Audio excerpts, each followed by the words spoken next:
Une tendance qui se dessine, les cocktails alcoolisés chauds. Ils font partie des créations de la Paris Cocktail Week qui se tient en ce moment. Ce secteur-là se limitait aux vins chauds et grog anti-rhume, mais c'est en passe de changer.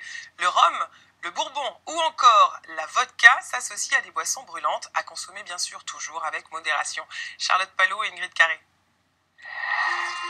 Il fait suffisamment froid dehors pour ne pas rajouter de la glace dans votre cocktail. Certes, les bars sont plus habitués au mix frais et glacé, mais en hiver, les cocktails chauds s'invitent à pas de loup. Ça, c'est le Canis Lupus. Le Canis Lupus, le loup gris, un cocktail qui détonne. 15 ml de jus de citron.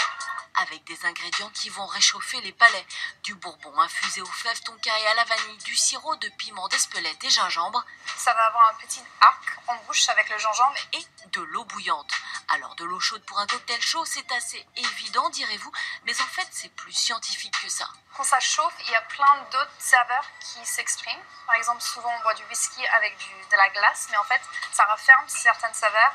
Donc du coup, en apportant l'eau chaude, en fait, ça ouvre certaines saveurs. Ça permet vraiment d'explorer une gamme d'arômes un peu différents des cocktails sur glace qu'on voit de nos jours, qui sont souvent des cocktails à base de jus de fruits. Donc c'est plutôt une bonne expérience. Une jolie création, mais des cocktails chauds, il en existe depuis longtemps à base de cognac, de suze. Mais l'un des historiques, c'est le Blue Blazer, du whisky chauffé et allumé. Mais avant de faire le show, pourquoi pas un petit passage à la Cocktail Academy? Quels sont les cocktails chauds déjà que vous connaissez, vous, de votre côté? Irish Coffee, cocktail chaud. Eh bien, pour ce cours, ce ne sera pas la célèbre boisson chaude des Irlandais, mais le hot toddy, une sorte de grog, mais à la place du rhum, du whisky rehaussé de miel, d'écorce d'agrumes, d'épices et d'eau chaude. Comme on va le diluer avec de l'eau chaude huilée, en fait, on va vraiment être sur des cocktails qui sont peu alcoolisés. On va plutôt le comparer à des cocktails longs, et donc du coup pas spécialement trop fort. C'est vrai que ça a un côté un peu réconfortant, surtout avec le bourbon, ça a un côté enrobant. On enrobe d'un mug pour garder bien au chaud.